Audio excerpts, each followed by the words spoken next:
Good evening and welcome to Anime-Zing Radio here on YouTube. I want to remind everybody that Anime-Zing Radio is brought to you tonight by HomecircleMedia.com for the latest and greatest in anime gear, everything from pens, pencils, stationery, and officially licensed art books.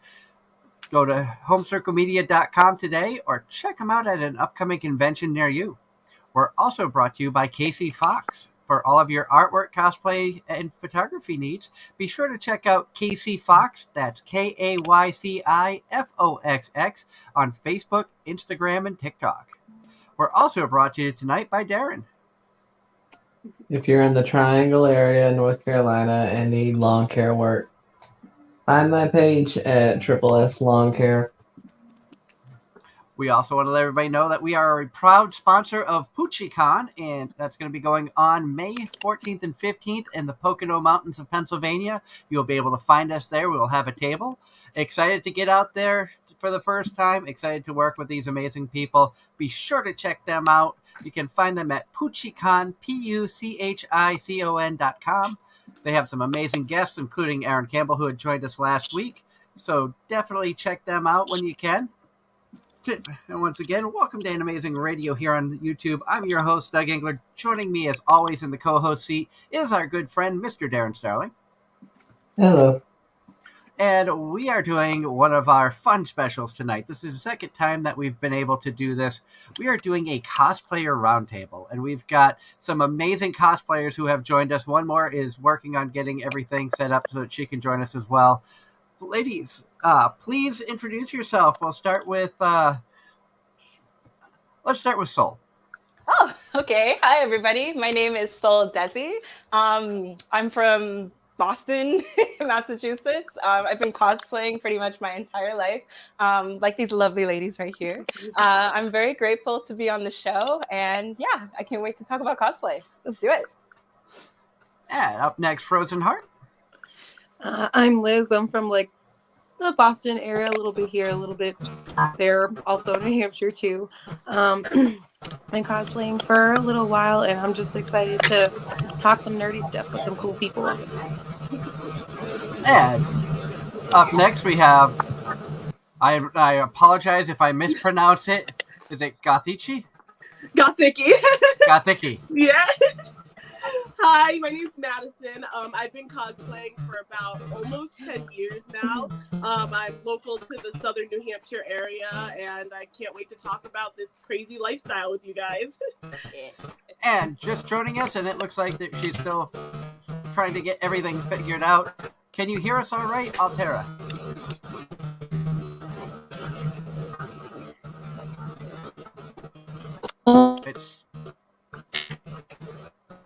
It's coming through very, very jumbled.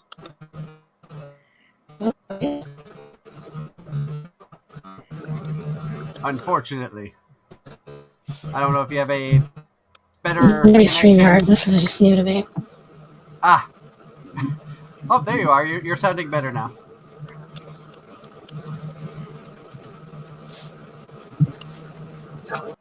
Excuse me. Oh, I think she's going to...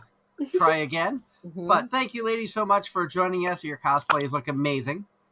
Thank you. Thank you. And Vivi in the chat says you guys all look awesome. Getting it.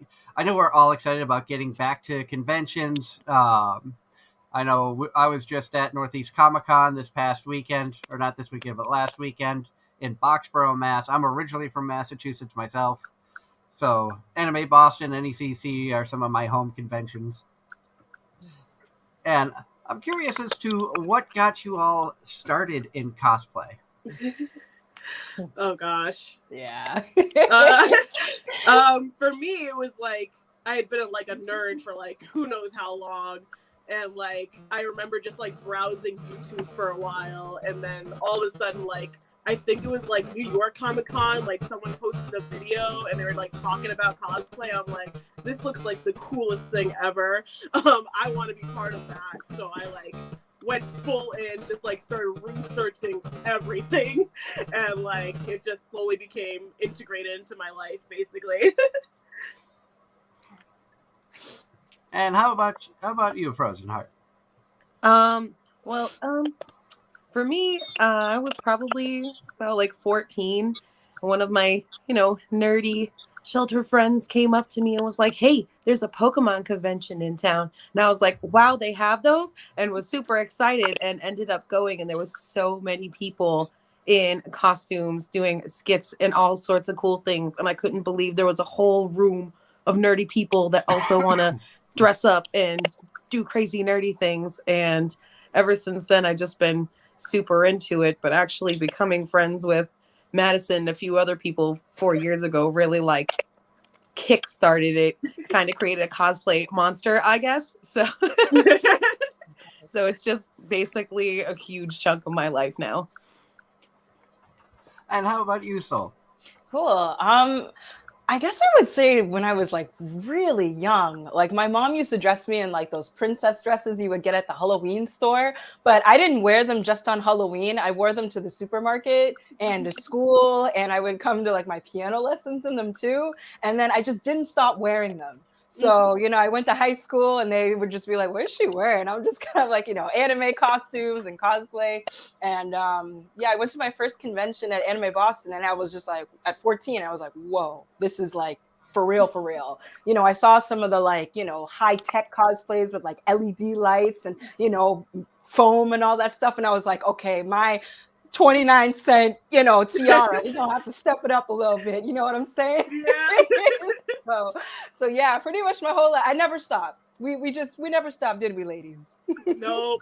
We never did. It's not a phase.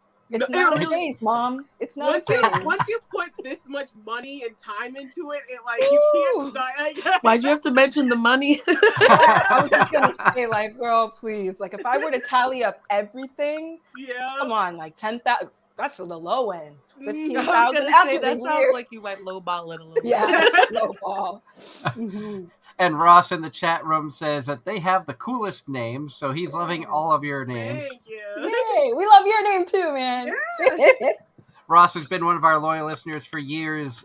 For you new fans out there, even though we're still new to YouTube, the show's been around for 8 years. We actually celebrate our 8-year anniversary on April 3rd. Ooh. And at the moment, we have Anthony Bowling and Lindsay Shepard, both Funimation voice actors, confirmed to join us for the show. Hoping to get one more. So cool. Yeah.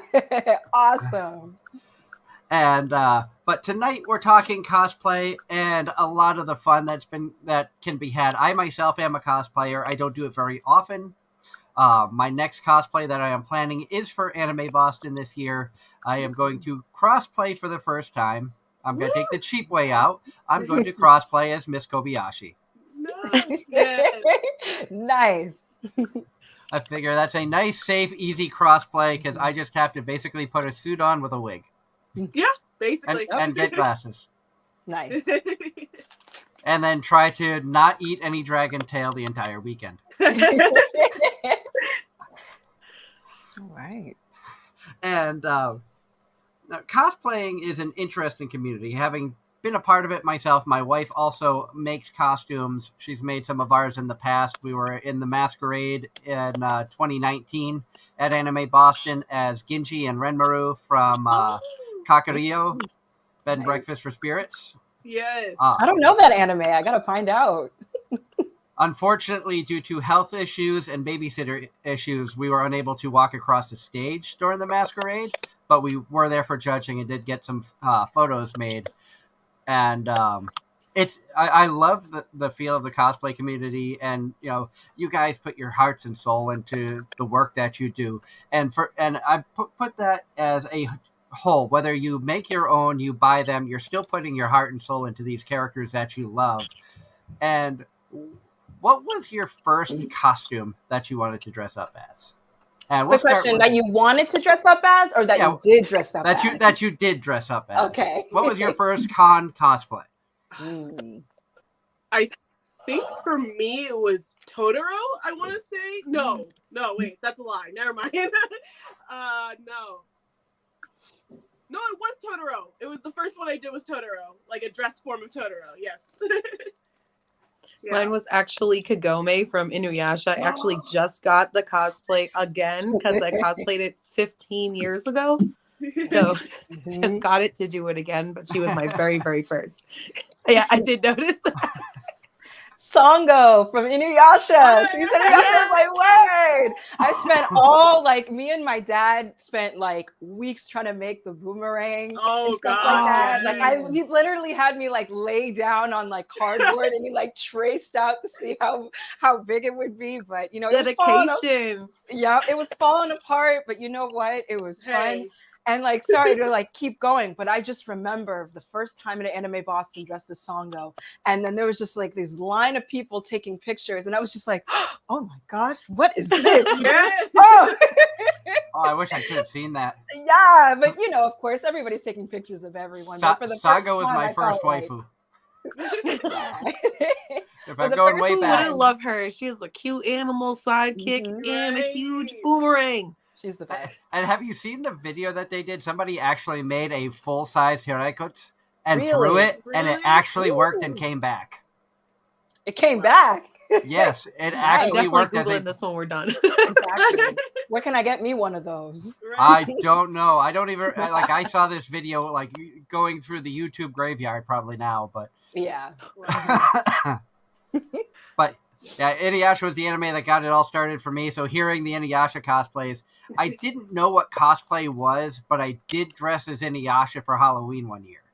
Right. I had somebody make me the red kimono. I had the wig. I had the ears. I actually had a real sword that I carried. Ooh. I couldn't A real unsheath it. sword. I couldn't unsheath it when I walked out of my friend's house, but I did have an actual sword that they let me borrow Nice.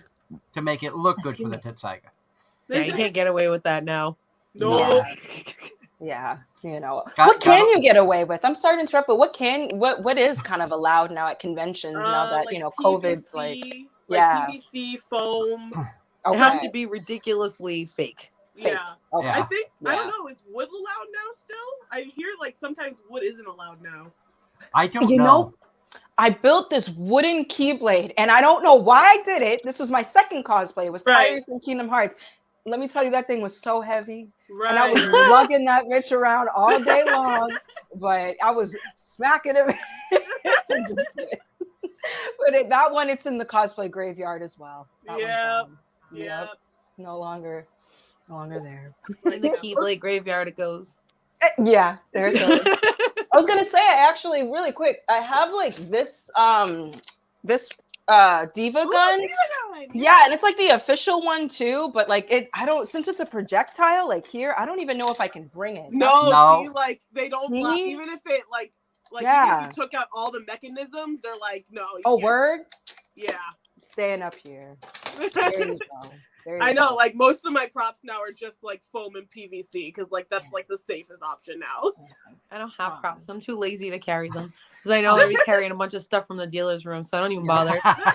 Yep. Even if you have a hotel, like it's no. Well, that's why like I have like my Asuka spear here, and like it's like completely collapsible because Nice. like now I can like bring it and carry it, and it's like really light, so like it's not too bad. Yeah, we've got to figure out a good way to bring the props for my wife because she's going to cosplay as Hibiki from How Heavy Are the Dumbbells You Lift. Oh yeah, Oh. The thing is, my wife actually goes to the gym and works out. right. So we've got to figure out measurements and stuff to make these foam cutouts look as realistic as possible. And she wants to get photographs with like different cosplayers trying to lift these dumbbells and barbells Bro. that look ridiculously heavy. We're about to look for you guys now. Yeah, Let's go. Just specifically for that. I'm about to be Urza from Fairy Tail. I'm about to try that. Yeah. Actually, my first cosplay ever was Natsu from Fairy Tail for going to a convention, Wow. Cool. which was one of my most memorable moments at Anime Boston. Was the first year I was dressed as Natsu. I saw a gray cosplayer, and my wife and I were walking down the hallway by the dealer's room, and I like the person cosplaying as Gray, and I locked eyes, and I couldn't remember his name. So I just stared him down like you would see in the show with how like the anger eyes, and he just stared me down. It was like the connection was there, and it wasn't until I was about, I don't know, 3 feet away from him, I'm like, Gray? He's like, Natsu. and I just walked past. And it's like it's like those perfect moments. Anybody who saw it would have thought that was staged, and it wasn't. It was just like, this is what we figured out. This is what happened. Mm-hmm. Those are the best moments. Those really are the best moments. And then when you see somebody else cosplay the same cosplay as you, I love how it's like a good feeling where you can like love on each other's cosplay and not look at each other's cosplay and be like, oh, you're just the same. Like, no, the more the merrier. Right. Yeah. And let's see if trying this again. Altria, still hearing a little bit of feedback. Is their connection any better?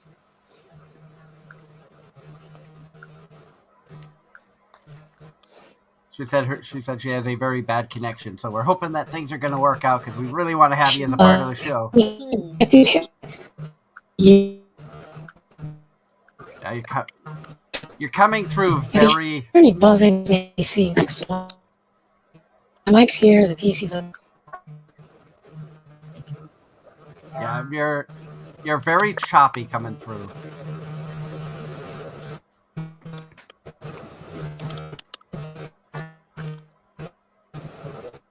I'm not sure.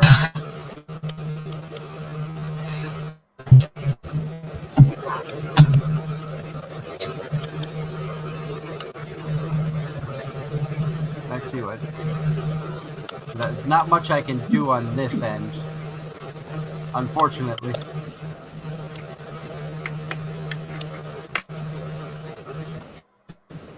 Let's see. I have no clue either.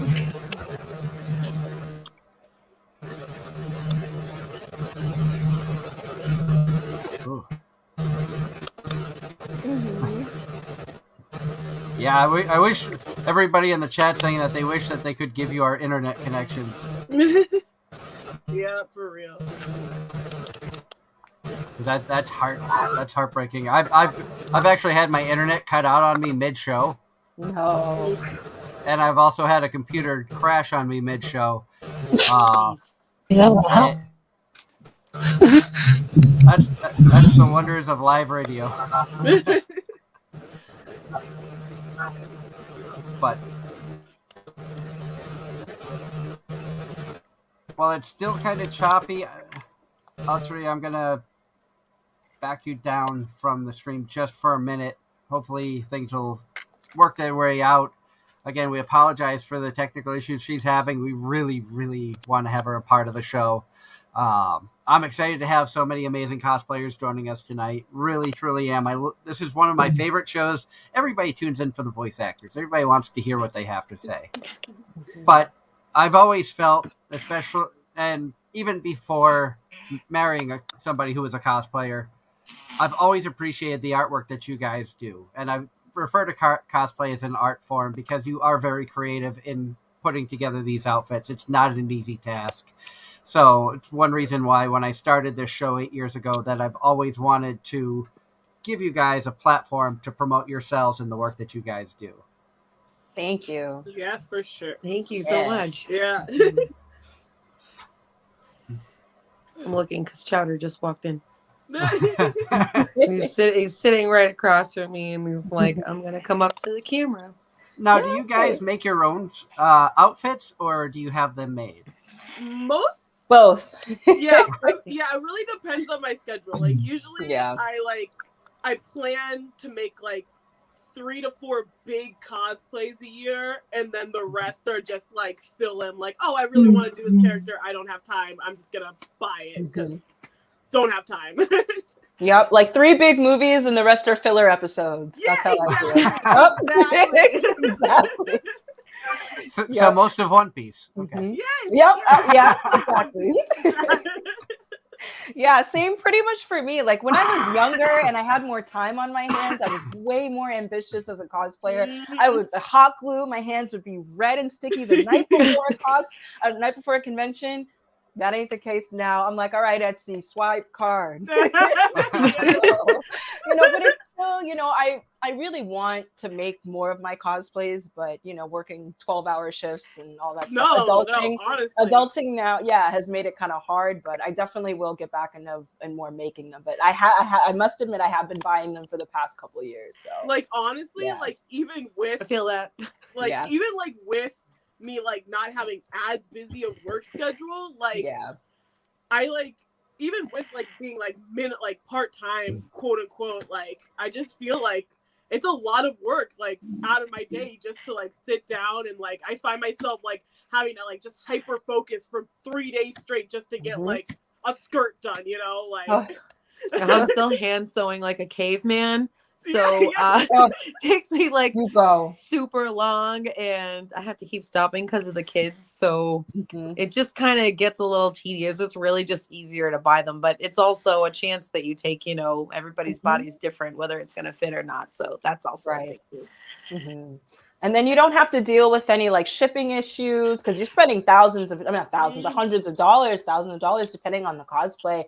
And then you can just give it your own personal touch. I can't tell you how many times I've gone to like Michael's and I've gotten little jewels or little, flowers, and I've glued them on. I was going to say that's you, Maddie. Yeah.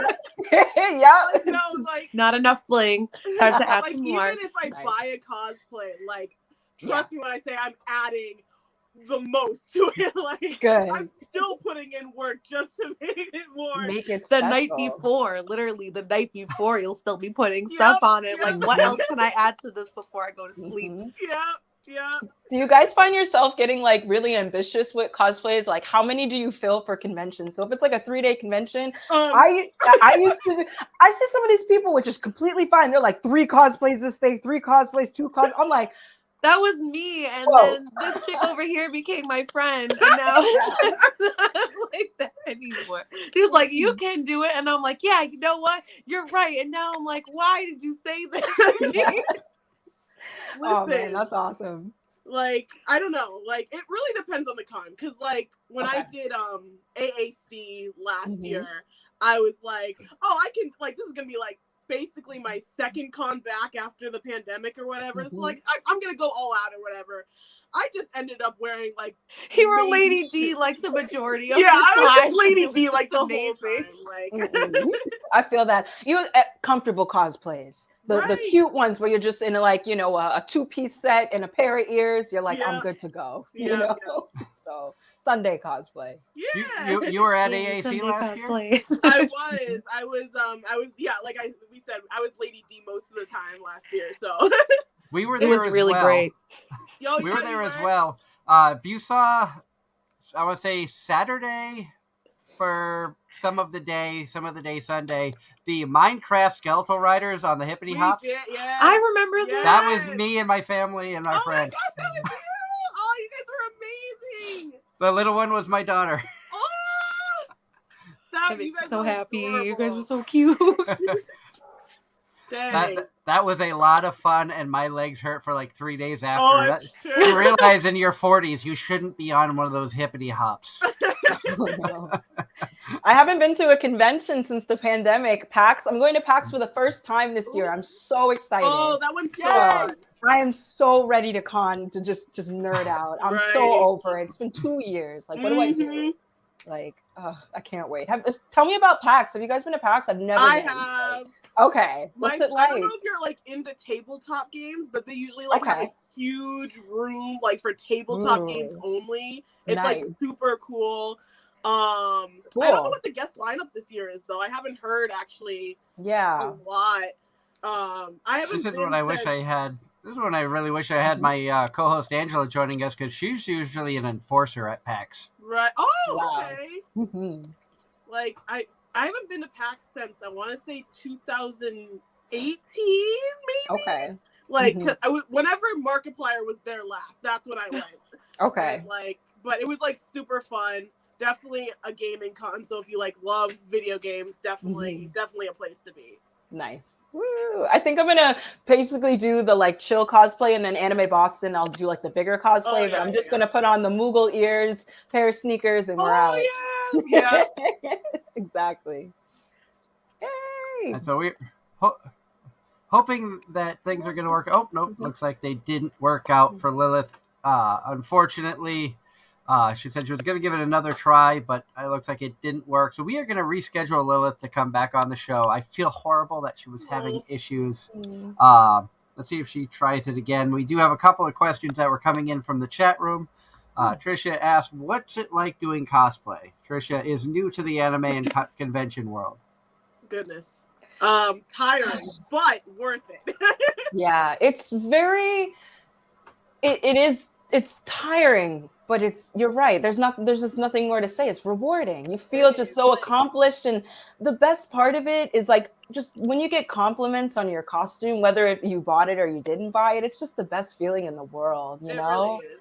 Yeah. And like, I feel like for me personally, like it's like my form of is appreciating whatever like media I've consumed. Like it's the closest compliment I can get to showing my appreciation for like the character that I really adore or whatever, you know. It's just like, I think everybody gets into it for like a different reason, right. You know, like some people just kind of want to escape or just to be someone else or, you know, just give themselves a little confidence boost every once in a while. Right. Just depends on the person, really. And sometimes we want to look sexy, you know? Sometimes we want to look hot and walk around. I'm in a boring work outfit all day. Like, you know, like, come on. Right? And joining us now, looks like we do have Angela. Hello. Hello. Hi. Welcome, Angela, to the show. Looks like still getting things situated there. Looks like you're hanging out outside.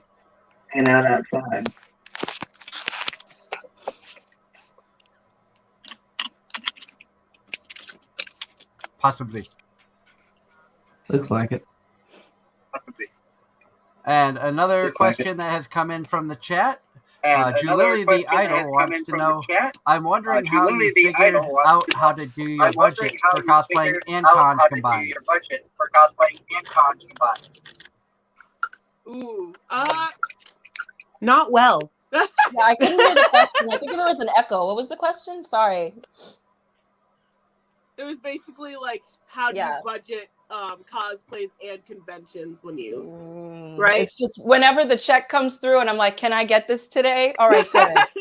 To be completely honest, I save my taxes for Anime Boston because they're like so close usually. Right. That's typically what I do, but I don't do like a lot of cons a year, so it's usually somewhat decently easy for me. But I mean, it depends on the reasons why you go. Some people just go just to cosplay, some people go just to hang out with friends, some people go just to go to the dealer's room or meet people or whichever. It's kind of a different experience for everybody, and it's kind of what you're willing to put into it, you know. Exactly. I feel like the best way to do it is like, for me, is like pick the convention first, because then you're gonna have to figure out travel, hotel, and food.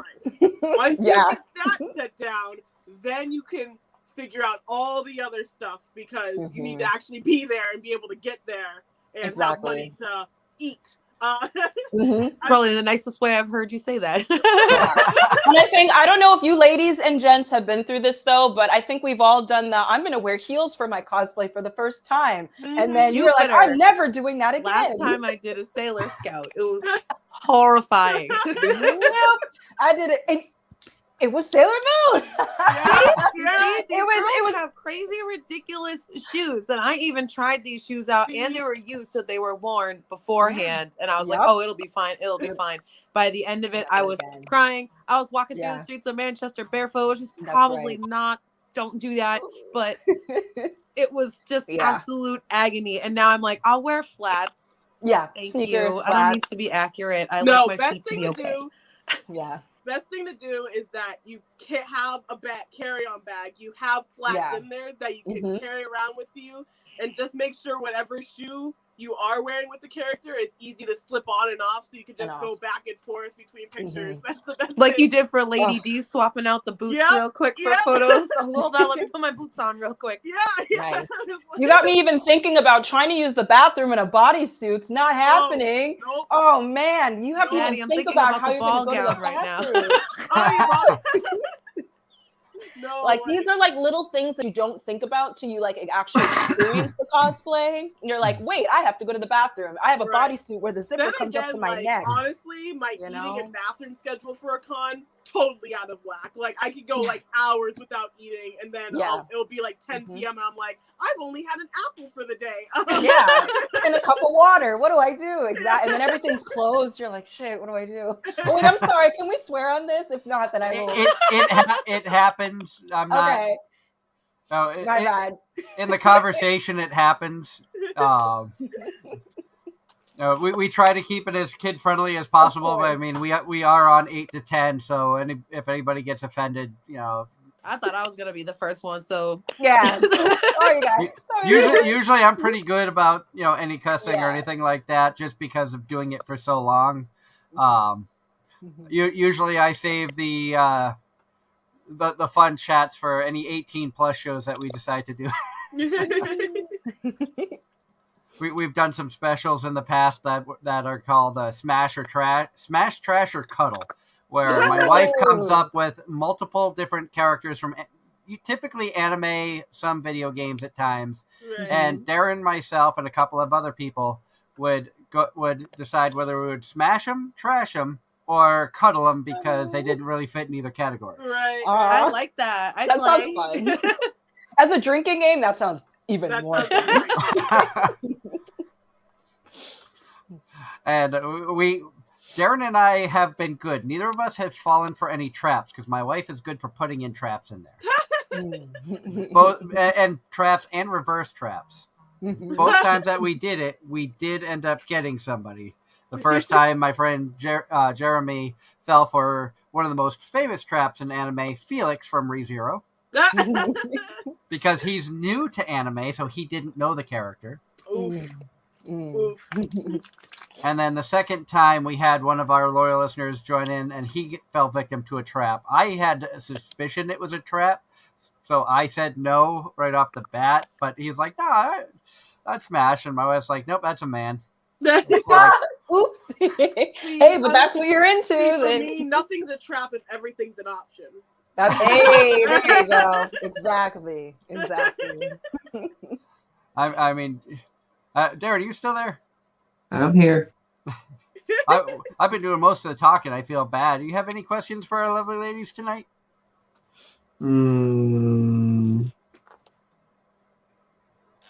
I'll get back to you on that one. I throw them up. I put you on the spot, and you just like freeze up. Of course, because to be honest, the two I had had already been asked. Now, Darren has never cosplayed. And I poke fun at him because I keep telling him that he needs to cosplay Nico from Love Live, just because we did an 18 plus, like an AZR After Hours, where he didn't think his microphone was as powerful as it is, and he came out with a Nico knee in her voice, and we all heard it, so we pick on him about it. But nice. It's like you should cosplay Nico, and his response is always Nico, no.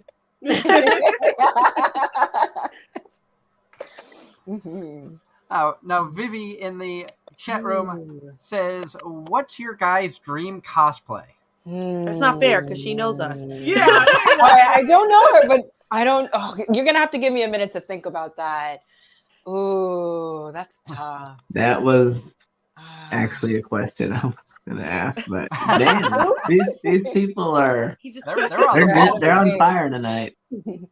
I think for me, well, I'm doing one of them was Ariel's pink dress, which I just did last year from The Little Mermaid, but my big cosplay goal right now is actually to do Aloy from Horizon.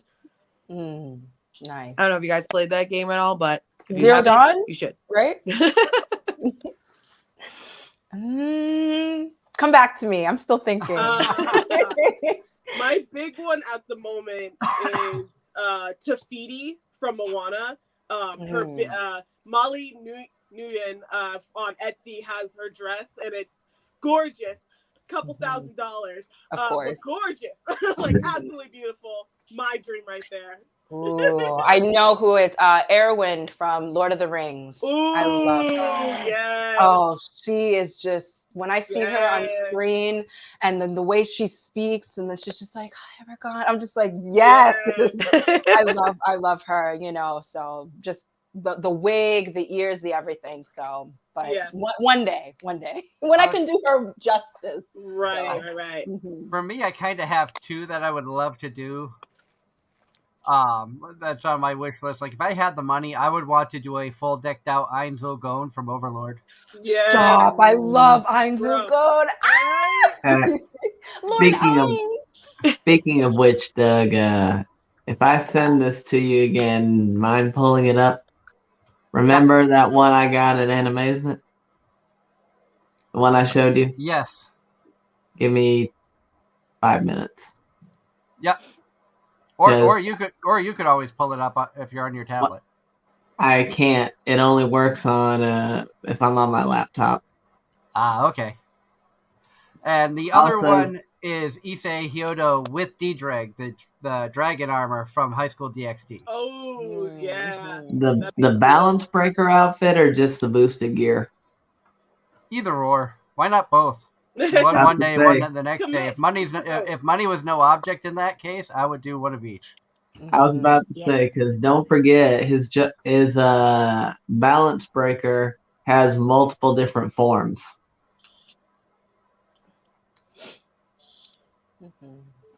So, all contingent on what you want to do. And from the chat room, too bad Alteria Pendragon Universe couldn't join. We are so sorry that she could not join as well. I will keep in contact with her. We will have her as a guest on the show at some point. Hopefully the connection, everything can get figured out on that end. I feel terrible. I hate when things like that happen. You know, I understand being in radio for 15 plus years, for internet radio between this show and Paranormal Talk. I've seen a lot of stuff happen, but it doesn't make it any easier when it does. So we will have her on the show at some point. I promise everybody out there, I promise we will have her back. And about to say, can I chime in on my cosplay ideas, even though I'm not a cosplayer? Of course. Yes, for sure. Yes. The two that I would have in mind is one, the person that is being shown instead of my face right now. How many of you know who that is? I don't remember. Have any of y'all seen or read Madaka Box? That sounds familiar. Okay, that's Kumagawa Masogi. Basically, weakest character in the series, therefore he's the strongest. Oh no. Yes, by law, that makes him the strongest automatically. Yeah, right? Mm-hmm. Definitely. Everyone else says he's weak, he's automatically the strongest. Like Boji. Like Lucy, yeah. Like And then the other one is Sakamaki Izuyoi from Problem Children. That one. Cool. Yeah, I didn't give my second one. I would say I did Symmetra for Anime Boston in 2019. I want to do her Goddess and Debbie cosplay. Yeah, with the like skulls. Bro. Yeah. And for you, Darren, I pulled up your character so that they could get an idea of what he looks like from the show. Bro, are you gonna get the screw? Pull up the other one with the screws surrounding him. The third one from the top left. Third one. Nope. Well, that one too. But come down. There you go. Ooh. Nice. Like what's his story? You should just have like a bunch of people dressed up as screws to follow you. That's right. There you go. Mm-hmm. But basically, that guy has two different abilities, and this is why I say he's OP. His original one is Bookmaker. Basically, the whole idea of the story he came from is there's a school where everyone has a unique ability or skill. His original one is Bookmaker. Anybody he touches with his screws, their stamina, their strength, everything gets reduced to his level. And since he's the weakest, Okay. Ooh, that's a funny. cool power. Mm-hmm. and then the other one was given to him by basically the god of this series, even though she got killed by a rubber band. A rubber band. Anime. Mhm. That sounds about right. Yeah, that's true. Yeah. That's like nice. Unfortunately, we never got to see that arc animated, but Damn. Anime ending. he took what's called the 100 gauntlets from her and basically modified it to his own skill. It's called all fiction. He can make anything in reality fiction, like it never existed.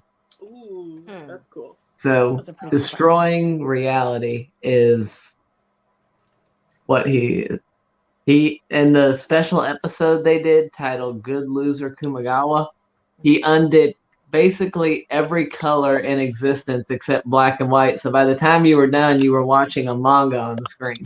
That's so cool. That's actually really cool. Yeah.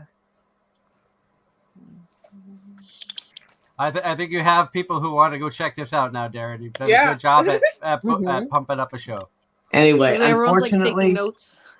unfortunately, this is a whole episode dedicated to him, and he comes at the last episode of the final episode of the series. But with all these series getting reboots in the past couple of years, I really want to see this one get a reboot because there was so much more they could have done with.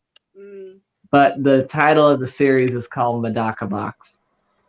And your main character, Kurakami Medaka, basically has a skill that lets her copy other people's skills to 110% of their original ability. Okay. Wow. Sorry about that. And we do have another question that came up in the chat. Ross wanted to ask, in your own opinions, do you think My Dress Up Darling explained about how to be a cosplayer, like the cost for making the costumes? Ooh. I think it did pretty well with the whole cosplay aspect. I think it handled topics like when it comes to like who can cosplay and who can't cosplay really well. When those questions came up, I think it handled that. I haven't completely finished the series, so I don't remember like the cost, or at least maybe my memory's just bad. I don't remember the cost being brought up a lot, but from what I've seen, I think they did it pretty well so far. I haven't seen that. Is it like a documentary or a No, novel? it's an anime. Okay. Yeah. It's a manga, but okay. Basically like the main character, or one of the main characters, is a cosplayer. Okay. So they handle a lot of cosplaying aspects, like life aspects, and it's pretty good. Nice. I'll check it out. It is by far one of my favorite animes of the winter 2022 season. Okay. Marin Katagawa you will find everywhere on social media. If you see blonde hair with like orangish pink tips at the bottom of her hair, that is her. Okay. Gojo is basically a Hina doll maker. He grew up making Hina dolls because that's what his grandfather did.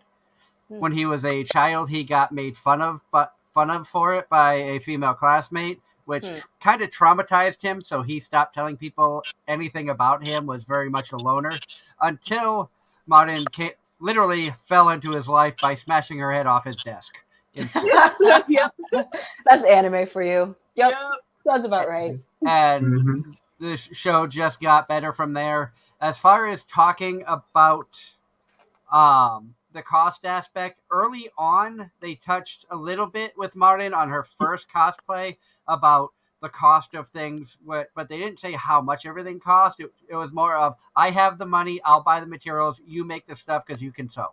Right. Then later on, they introduced a couple other people who cosplay. One of them, a middle schooler who does not have a budget. So they talked about how to find things that were a little cheaper, but the finances they didn't go into in depth. Okay. Right. Yeah, it was tough when we were kids, I kind of relied on my parents, every Halloween for like, a costume. But, once they hit like 16 and you get a job, you're just kind of like, okay, like this is how I budget for costumes. This is how I, try to see what's important, what's not important a part of the cosplay. So, and then at the end of the day, it's like, it's for you. You know, if you're happy, you're satisfied with it, that's just what matters, you know? Right. So unless maybe you're doing it for a job, if you're, you know, cosplaying for a job, then I could see, you know, you're getting paid. So you want to make sure that it's to par with, you know, whoever is paying you. But if not, then do you know? Right. So. And I apologize, Darren, for cutting you off there when I saw the question come up. No, you're fine. Did you have more you wanted to add earlier? Or? Not really. You basically covered most of it.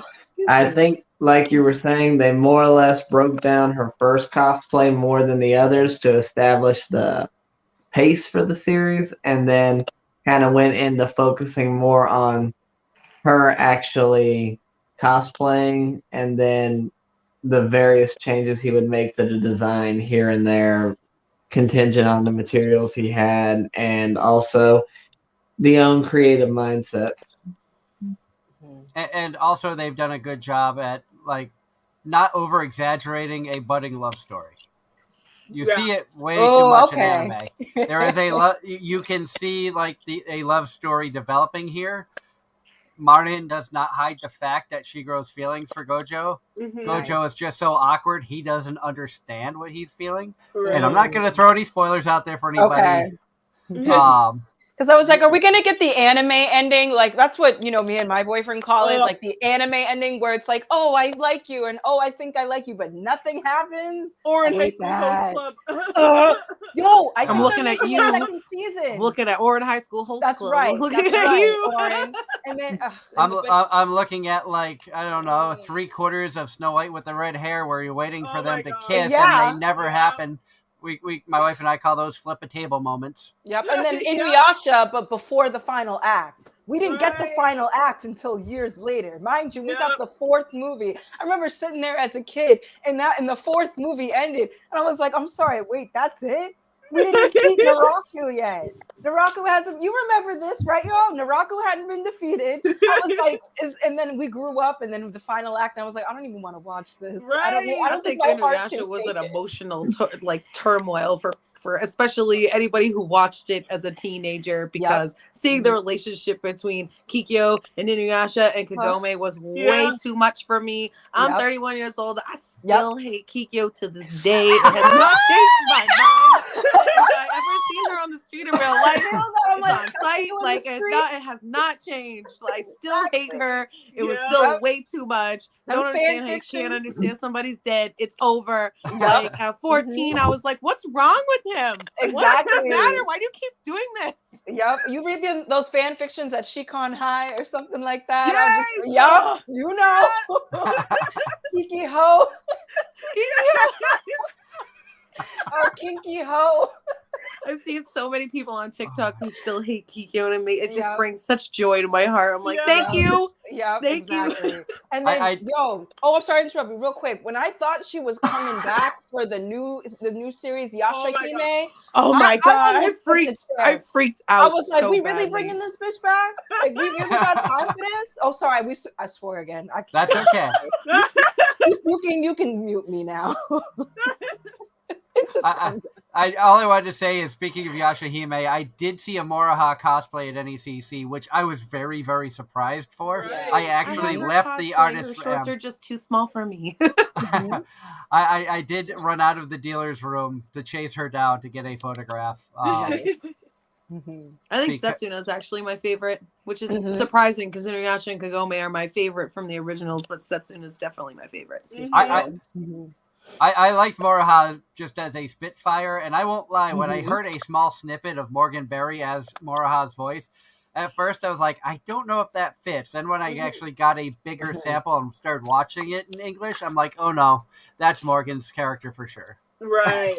I think the hype of that show is just all the older generation excited to see all those characters that we've seen a long time ago, even if it's just like 10 minutes into the episode. Every time I get spoiled, I don't even care because I'm like, yes, my babies. Just to hear Richard Cox again as Inuyasha was like, oh my god, yes. I missed this. Oh, he's the best. And Of course, the whole Inuyasha fandom and world was heartbroken when the voice actor for Moroku passed away. I know, But- yes. Yeah, that was strange for me. I was just like, what? Moroku? Actually, you know what's something's funny? Moroku is the name for all the passwords on my phone, on my like computer. I mean, I'll just give it away, Yao. So yeah, you want to crack code, it's Moroku. But yeah, no, Moroku. So yeah. Mm-hmm. So heartfelt condolences go out to all the family, friends, and lovers of Miroku, that lecherous monk. That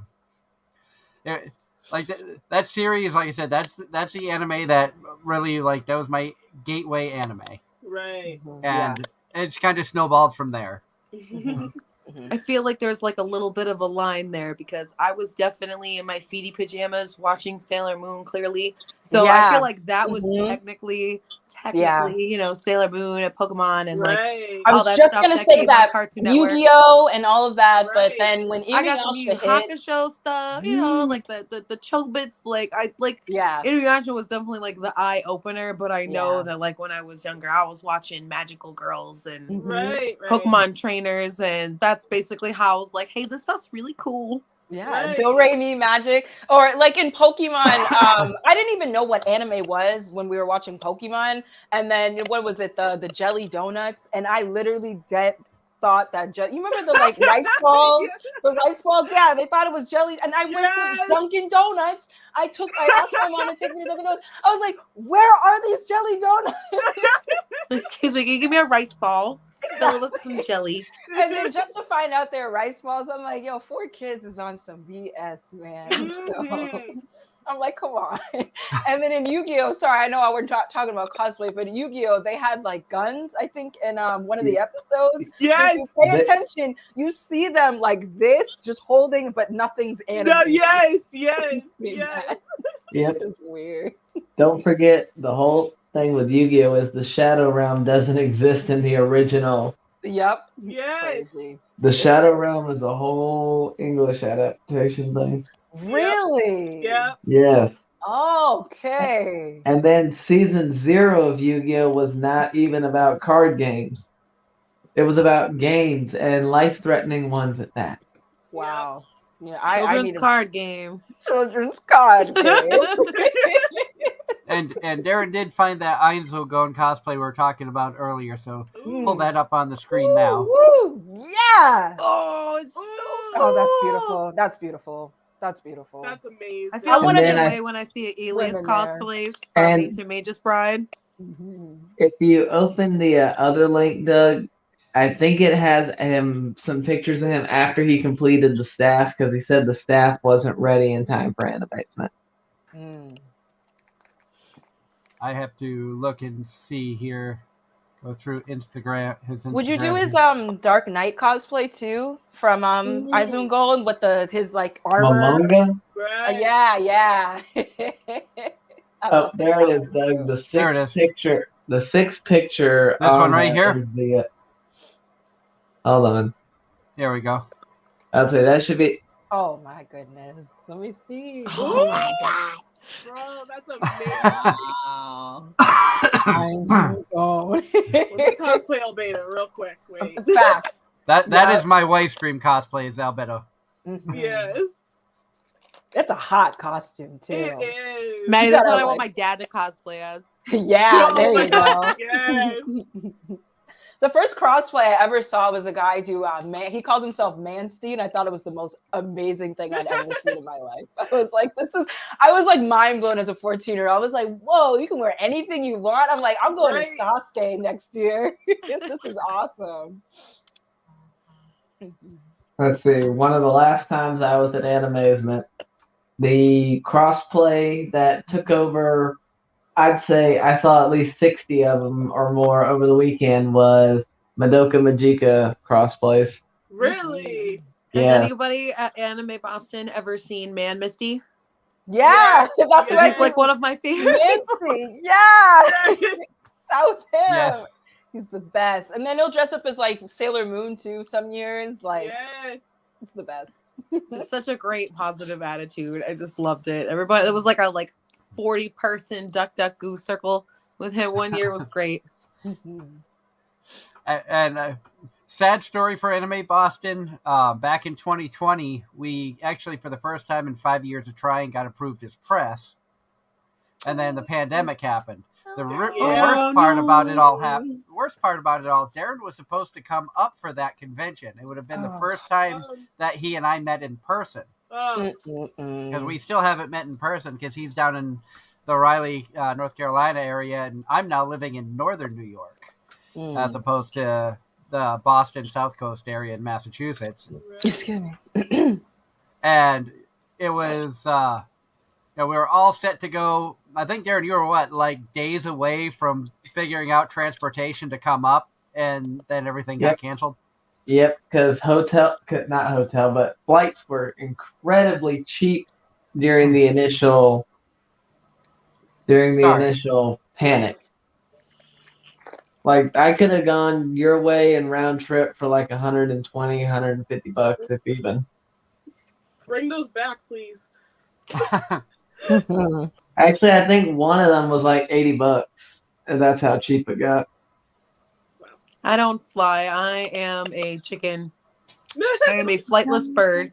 I generally drive everywhere too, but I've never been on a plane, and I'm 26. You know what? I don't drive. I've never driven a car, but I've been on planes. I can't drive. I would rather drive. I feel that. Yeah. I feel that. I would rather drive. A, I don't like heights. B, after the horror story that a good friend of mine just went through this past weekend coming back from a convention in Nevada, I don't know if I want to fly again due to the fact that his flight got canceled or delayed in Nevada, which put him missing his connecting flight in New York City. So he got moved back to the next connecting flight that was like 11 o'clock that night. That got canceled. They then got kicked out of the airport. What? They lost one of their bags. Stop. You're and he ended up having to rent a car to drive from New York City to central Vermont. Sounds like Katsu a few years ago, Maddie. Oh. Do you remember that? Oh, I was there. Everybody was crying and freaking out. Everybody's luggage was getting ripped apart and stuff was getting destroyed, and people weren't showing up until like a day or two later, and it was just pandemonium. Yeah. You want all the outside stuff. Oh, sorry. No, you're good. I was just gonna say, like, I'm surprised the worst thing that happened was like my staff broke, because like that was about the worst that happened, and the turbulence. But it was crazy. I was gonna say, you want to have all of the logistics kind of worked out, like you were saying earlier, like the hotel, food, right. How you're getting here, doing this, because you're right. Anything can happen. You just want to have a seamless experience when you're cosplaying. But it never happens. I mean, how many of us have been to, goes wrong. What is it? The cosplay repair kit. I was gonna say that the repairs, like I can't tell you how many times I've gone to the repair room, to sew something. And the fact that conventions have those is wonderful. Right. It's good. They got people like walking around like that now with little stations. Medics. Yep. Yeah. Hats off to the cosplay medics who walk around with supplies on them, thread, needle, scissors, even those little battery-operated sewing machine things. Whoa! Yes. That's cool. It's really cheap, but I've seen people at, I think, Anime Boston, I saw it once. Katsucon, we went to once. That was a crazy time. That was like 5 years ago. Oh, was it when the Fire Nation attacked? No, I think it was the year after. We were at Anime Boston's Fire Nation in Artist Alley. My wife had a table. Oh gosh. And actually, I still have the button. Is the button here? Yeah. So. Do you guys remember when Anime Boston's badges were like legitimately plastic, like cards with the logos and stuff on them? I still have like all the original ones of those. I love them so much. So pretty. Yep, so old, but so pretty. I miss the rave, you guys. I miss the Anime Boston rave. I know that, you know, they had that accident happen like 10 years ago, and rightfully so. They need to keep it safe, but I can't lie to you and say that I didn't love it. I loved it. It was the best. I love It was so good. Yeah.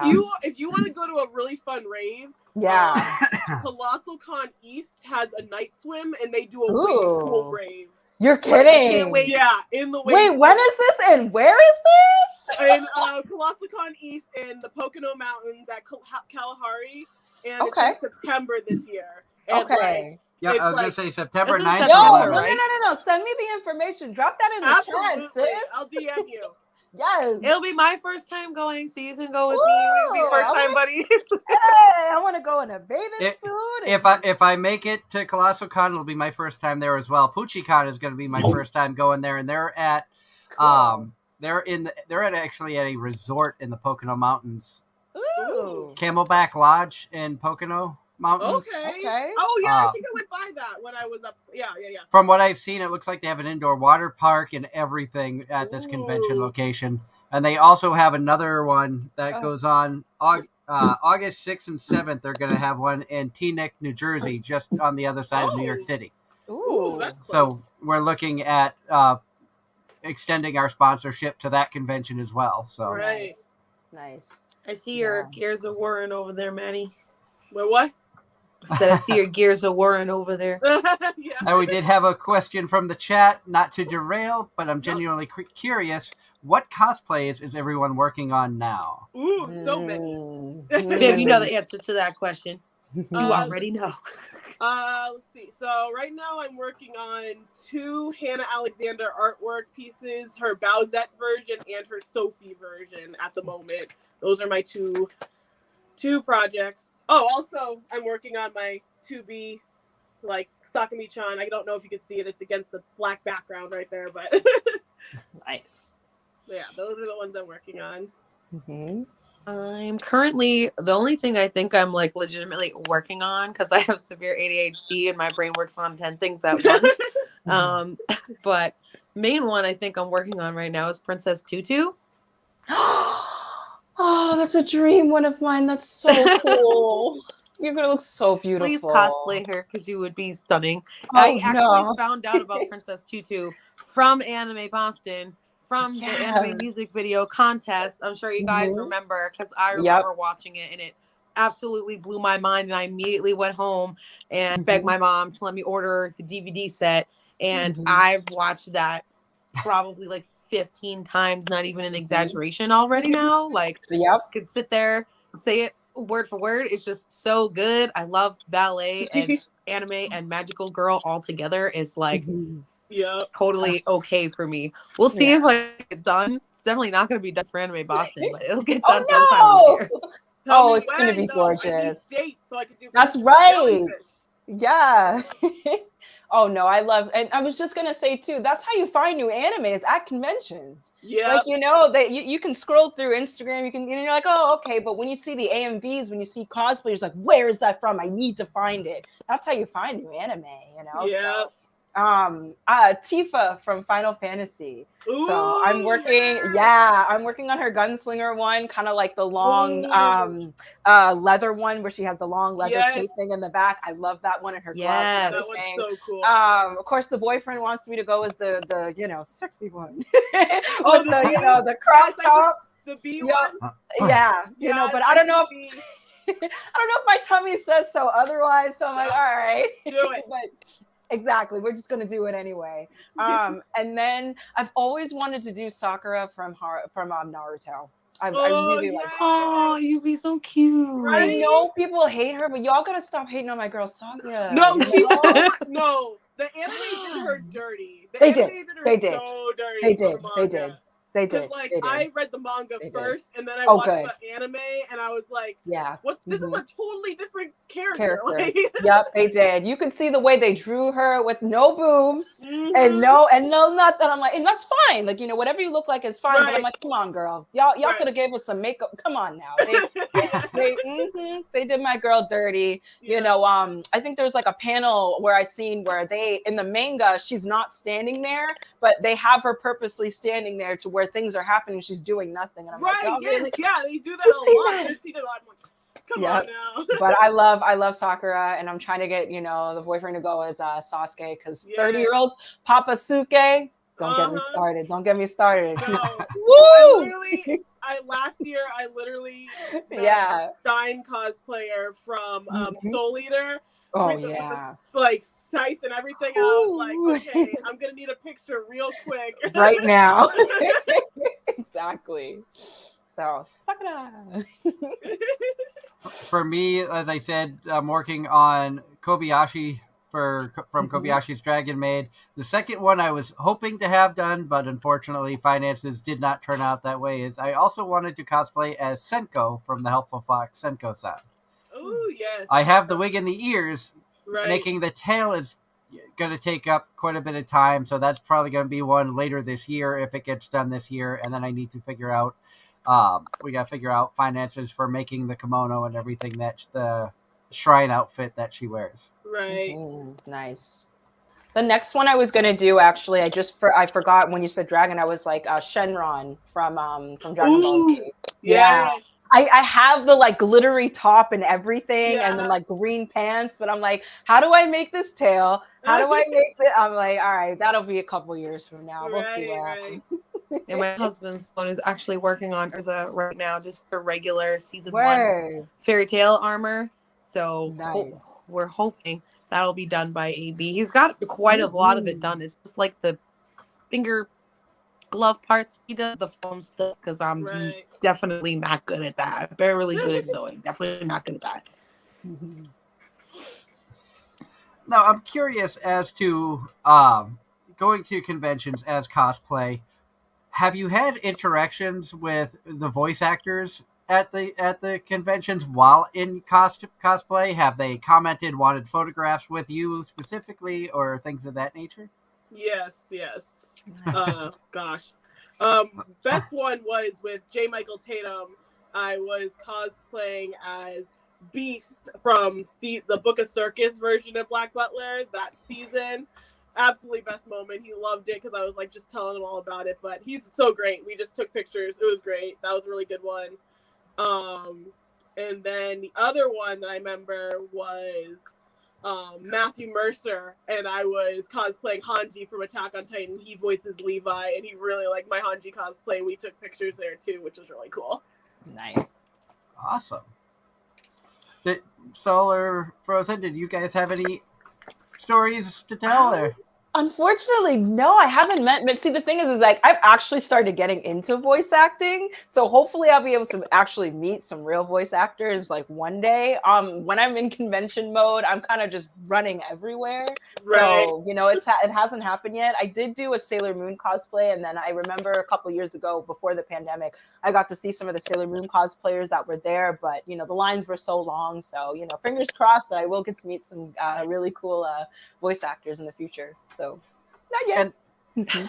I was actually supposed to meet Jennifer Morrison last year at Rhode Island Comic-Con, but something came up and she wasn't able to make it, which was really sad because I had a custom dress done from the Once Upon a Time show that literally is only in maybe 15, 20 minutes of the entire show, but I was really excited for it. But maybe this year we'll see. Maybe. I think I've only done one video chat actually with her last year or the year before, and I had her original red leather jacket on from the show, and she was pretty excited to see it. I think that's like the only thing kind of close.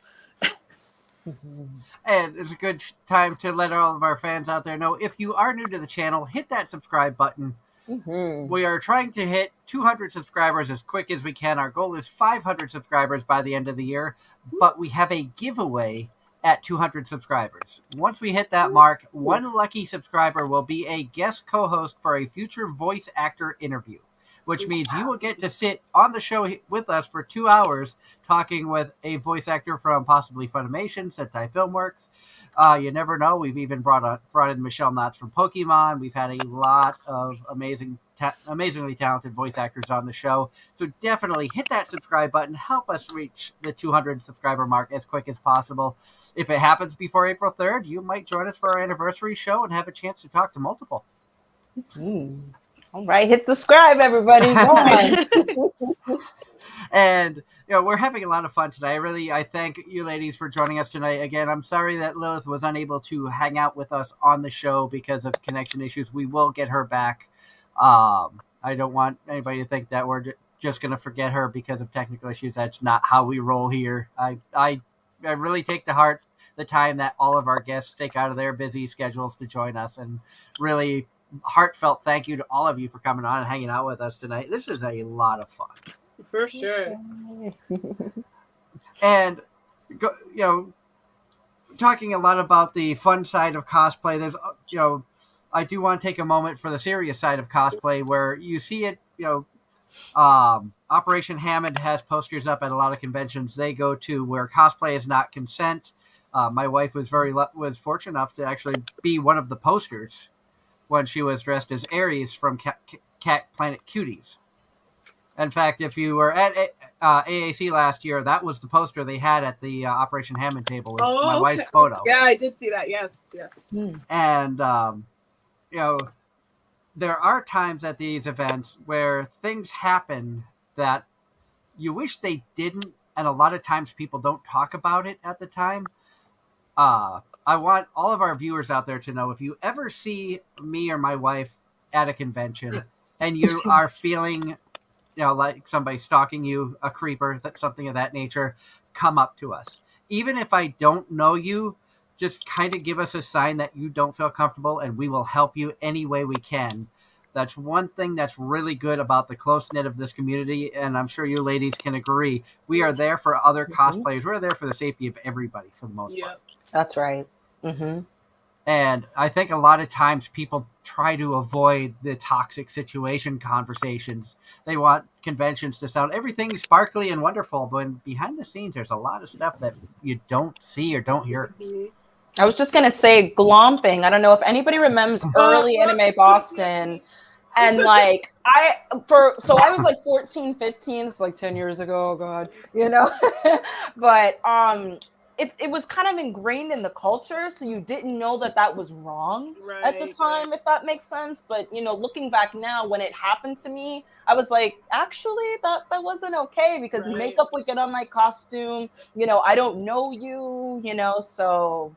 But I'm happy that that's kind of out of the cosplay culture now. But obviously, we can't do anything about the past. But I'm happy people are learning that no, you can't just go and touch someone without their permission. So yeah.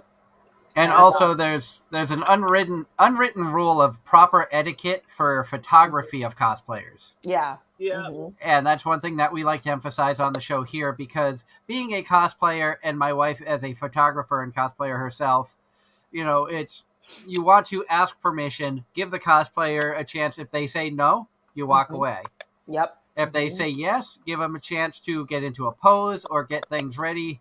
I make it a point, if a cosplayer is sitting down or eating, I will try not to bother them. Or I will make a comment of, I love the outfit, would love to get a photo when you have time, and move on. Yeah, I think that in some of the convention like rules and stuff like that, when you sign up for a badge, you do agree to be on film with their crew. So I don't think there's much you can do if they have like an official like Anime Boston cameraman taking pictures. So unfortunately, if you don't want to be on camera, I don't think you can go to Anime Boston. But if you are not a part of that entity of the convention, then no, you know what I mean? So, and please just remember that, even if somebody does say no to a photo, you gotta remember these people have been up since 3 o'clock in the morning, putting on makeup, barely eating, probably barely even staying hydrated. This might be the only 5 minutes that they have to, give themselves some sustenance or hydrate, or just to kind of decompress. Like, there are probably a lot of cosplayers that seem very social, but even everybody's kind of got their own personal space, and sometimes your social battery runs out and you just kind of need to take a break. So don't just assume that just because somebody doesn't want you to take a photo of them right then and there, has nothing to really do with you. You don't really know if this cosplayer just needs a break, or whatever the situation may be, because most cosplayers are pretty happy to just take photos whenever, as long as you give them a minute. But everybody's human. Like Yeah. if I'm sitting down and my wig is off, please do not come up to me. Please, no. If Oh, I that's eat what- it, Yeah. There's kind of you gotta learn how to read the room like and stuff. so But many then, times have I yeah. been in like the cafeteria of Anime oh, Boston, stop. and Yeah. people just see me sitting down, my wig's off, I'm eating a sandwich, and they're like, "Oh, I love your cosplay. Can I get a picture?" I'm like, They're like, my At least they ask. They wait till I'm like do you got like Yeah. 15 into a minutes? burger to be Yep. like, "Keys." And I'm like, "Oh." And on Hey, the can we, flip like, side, please, like, it'd be can I nice play if devil's people- advocate really quick? Sorry to like, interrupt you. No, you're good. I was like, I remember, Mhm. like, it used Yeah. to be really common that people would take pictures and then show you the picture. Oh. Like, Mm. if we could, like, bring that back again, that'd be really nice. Because, Mhm. like, sometimes, like, they'll catch you off guard and be like, "Oh, can I get a picture? 1, 2, 3, picture." And I'm like, "Whoa, I didn't even process what you asked me, you know?" And they're like, "Can I get a picture?" Snap. Yeah, and then Yeah. they're gone. They just, like, Yeah. run off, and I'm like, "Whoa, okay." Mm-mm. I think it's also, if I play devil's advocate for the cosplayers, like, be nice about it too. These Right, people yes. have social anxiety and they're coming up to you to ask for a photo. And like I said, Yes. you're human and things happen, but I just be like, don't, snap at people. No, Just be I like, definitely- politely. Yeah. I've definitely seen some rude cosplayers Yeah. that people ask for pictures. I'm like, whoa, okay. Whoa, it's just like this person probably took 10 minutes just to try to, or a few minutes just to be like, oh my God, I wanted to go up there and ask them, how do I approach them? Are they okay? Like, so just be like, oh no, like, but everybody's human. So what can you do? Yep. Oh. And it's a good point there as well, because as we know in the convention community, and this isn't just anime conventions, you find this in comic cons, gaming cons, multi-genre cons. A lot of attendees outside of that atmosphere, a lot of them don't feel comfortable talking to people because they feel, for one reason or another, some experience or something happened in their life that makes them feel like I almost don't feel like I should enjoy what I enjoy. Yeah. So I don't want to speak up. Kind of like Gojo from My Dress Up Darling. He loves doing the Hinadal stuff, but because he was picked on as a child for it, he closed up emotionally. I think a lot of us have had something in our lives where we enjoyed something, got picked on for it, so we kind of clammed up a little bit, and it takes a while to get out of that habit. Yeah. For sure. And a lot of cosplayers cosplay because it gives them a chance to be somebody else. Yeah. Whether it's for a few hours, for a day, for a weekend, they get to be this person and not their lives where there could be some traumatic experiences going on. You never know what's in the personal lives of these cosplayers. So it's important to remember that when you're talking to people as well on both sides of the coin, whether it's a photographer or a cosplayer. Exactly. Yeah. And I also want people out there to know that if you really enjoy somebody's cosplay, it is perfectly okay to compliment them. If you have questions about how they made their cosplay without being creepy about it, which, let's be honest, there are people out there who will ask inappropriate questions and things of that nature. That stuff's uncalled for. But if you see the Sailor Scout and you're curious, how did you make the bow? How did you get the hair? Is that a wig? Did you style it yourself? Things of that nature. If you show a genuine interest, most cosplayers that I know are more than happy to tell you, I bought this, I made this, this is what I did. Right. I'll typically give people the link to on TikTok. yeah. Like, oh, you like this wig? Here, I bought it here. Exactly. Oh yeah. And looking through the chats here, Ross in the chat room, switching gears a little bit, says, what animes that were announced or about to air are you excited to see? The only thing I want to watch this year is the rest of Yashahime. I don't care about nothing else. Yeah. Oh man, that's a tough question. That's just all that's I in don't know, my right head. now. What am I I've actually been watching a lot of Korean dramas, so not as much anime lately. I don't know if you guys have seen Business Proposal on I Netflix. have yes. That is my Korean boyfriend in Yes. my yeah, exactly. But as far as anime, that's a tough I'm one. trying to think of what's coming Yeah. up. Because like right now, I'm like all my life is an Attack on Titan right now. Yeah. Okay, like Yep. Baruto. I do like Baruto. I know a lot of people don't like Baruto, but I like Baruto. It's not bad. It's fun. So every new Baruto episode has been really fun to watch. I feel like it's definitely gotten better as it's gone on. Like I haven't been completely caught up on it, but like I feel like it's getting better. It's getting better. And like I said, I just want to look at Papasuke the whole day. That's right. Grown Sasuke. Yes. That's how I feel about Inuyasha as a dad. Oh yeah, you're like, hey. See, it's okay for the anime characters. You can lust over the anime characters all you want, you know. You can just look at them all day, but you know, for regular real people, no, you got to be, you know. For I'm glad that people. Also wasn't a phase. I'm glad that's also not just me. Oh yeah. Oh no. Oh no. Oh no. It's not a phase, Mom. It's not a phase. Right? Oh my god. My mom tried to cosplay Kagome not that long ago, and I was like, I don't know if I should be happy or if you're making fun of me. Yeah. Like, I just like if she thinks Kagome for some reason is a Sailor Scout. Why I have absolutely no idea, but she does. She don't know. It's the outfit. She just knows that she's from the Inuhashu show or however she says it. Yeah, Washu, Inuwa. That's what my dad says. Pokemans. My mom still says the Pokemans. The Pokemans. Yep. That's my dad. Yep. It is your dad.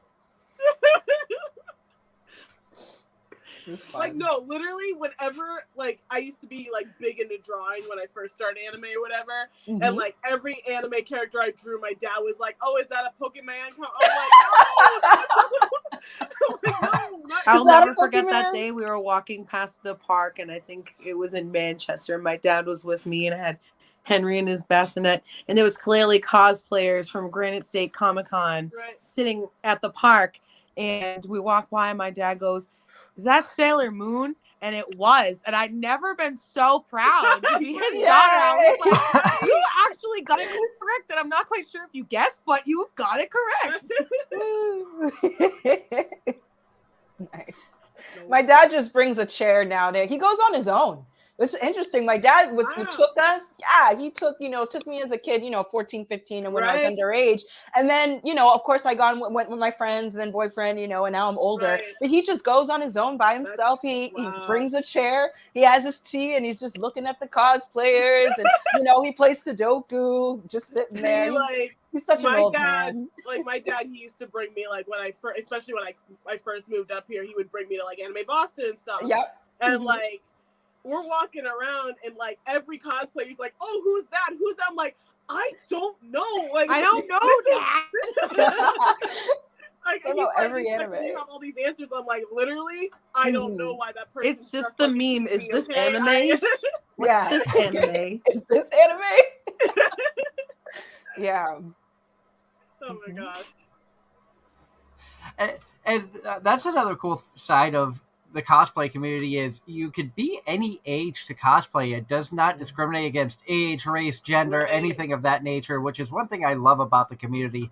And I know that that this is a touchy subject, and the Twitterverse blew up because of one of the most recent episodes of My Dress Up Darling, because Marin wanted to cosplay a tanned character. So she put makeup on so she could look closer to the tanned character. And people were up in arms because of this. Right. People don't really like the word canon, I feel like. At least nowadays on social media, I feel like canon's like a loaded word. Really? Right. I mean, I know that. Personally, I've gone through a few people who maybe this was like 2-3 years ago when I first got into TikTok. I think it was a Portia cosplayer from Arcana. And this girl had worked really, really hard on it. And she literally looked exactly like her, like from head to toe, and she used an audio that was definitely canon. So I think me and one other person had, said, this is so canon. And she actually blew up on us two people because of it. And I have heard from other people, they don't really like to use canon because it discourages other cosplayers. Personally, I don't really feel that way. Right. It's just a word. Yeah. But I have seen some people on like TikTok and some social medias get a little bent out of shape about that word. Wow, I didn't even know that was a real thing. Okay, Nope. See, the cosplay community, the lingo, everything is changing like constantly. Right. When you, and then this again, first convention back, like so. Right. I have no idea what to expect at AB this year. I feel like it's definitely going to be a different atmosphere than it has been, for the past 15 plus years. But like, it's kind of interesting to see how the people are, because I feel like there's one side of cosplay where people just do it and they enjoy it, and it's just a cool thing. And then I feel like there are like people who do, I mean, I also do it, but do TikTok and stuff like that, where some people look at that and think, okay, I need to pop out a new cosplay every week and things like that. Oh my gosh, can we please talk about that? We were talking about this very recently, Maddie, because like I do a lot of TikTok, especially Disney princesses. Gosh, I wonder why. I do a lot of that on TikTok, and I don't know, I feel like a lot of people, like especially people who are just getting into cosplay, kind of look at maybe some of us and think like, yeah, you gotta pump out a new cosplay and make tons of content every week. And I'm gonna tell you right now that if you wore the same costume that you made 3 years ago to all 6 conventions you went to this year, you will still get just as much love every single time you wear it. Nobody's going to say anything to you. Like, just because someone else is able to do this doesn't mean that you have to. That's not how all the cosplay community is. And anyone can cosplay and cosplay whichever way. You can pick stuff up out of your closet or from Savers, which is really easy. You can make stuff from home or just make stuff that just kind of looks like it. You can put on a t-shirt and pants and a Sailor Moon wig and say, you're you saw casual Sailor Moon. Like that's totally acceptable. But I don't want people on here to think that, if you're just getting into cosplay, that you have to keep doing this, because it's not crazy realistic. Yeah, it definitely blew up more over like it's expensive. It's expensive and it's time consuming. Anybody here, who really loves it and is super into it, it still takes a lot out of your time and your person in general, your energy to do all these things. So you don't have to do that just because somebody else does it. If you can, cool. If not, trust me, don't worry about it. Everyone's still gonna welcome you at every single convention in the same Sailor Moon cosplay over and over again. Nobody's gonna say nothing to you.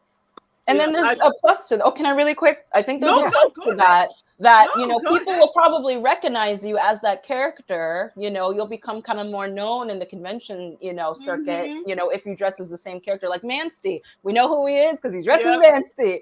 I was gonna say, like, a lot of people who have a lot of costumes are seasoned cosplayers and have been doing this for the past 10, 15 years. So they have a backlog. I don't have like a backlog of cosplays. So if you're just starting, everyone has a start point. No one, unless you have millions of dollars, and if you do, good for you. No one starts off with like 50 costumes ready to go, cosplay. I had 3 costumes, Maddie, when I met you.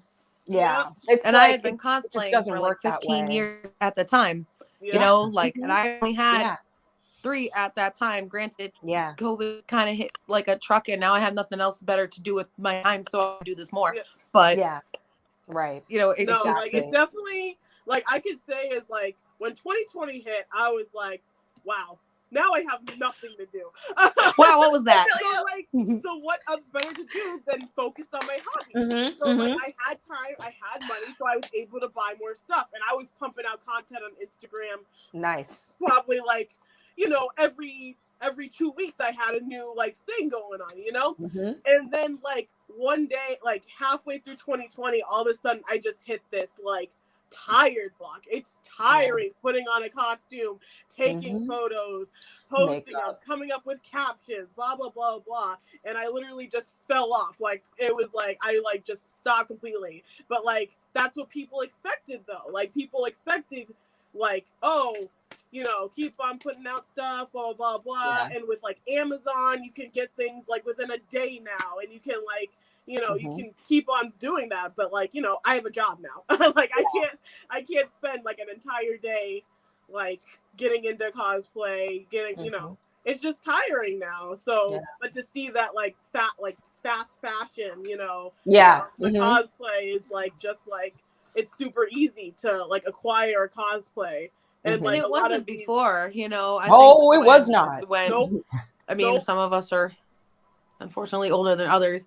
You know, that wasn't really like a big thing. Like with my Kagome costume, I remember the person I ordered that from definitely doesn't have a store now. They definitely don't exist now, you know, and this was like one of the only places I could find that would make me this costume, you know, within a certain amount of, you know, time. I feel like it's way easier to get into a lot of that stuff, especially the things that are popular. You know, I feel like Amazon and places like that are pretty quick to pump out cosplays. I actually got, I'm sure Maddie remembers season 2 Yennefer from The Witcher. I literally got the outfit. I ordered it like maybe 2 weeks after the show came out. It was already costume already in and production. I already had it. I don't expect everybody to do that, but I was surprised that somebody had it that quick, but it's so popular now. Everybody's just looking to get that out first. Right. And that's like, super easy to buy them now. And like, I feel like a lot of younger like, kids and a lot of younger, like they have the time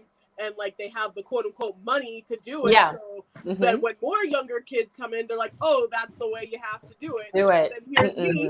And I'm like, I'm still working on 3 cosplays that's been taking a couple of years. Like, you know, like slow down, you know, like Exactly. No, I was gonna say like, my spirit animal is a turtle. I love turtles. There's just something My about husband is the same way. He loves turtles. I have a collection of turtles. Wait, hold on, really quick. I don't know if you guys can see. This is one of my favorite. It's my jade turtle.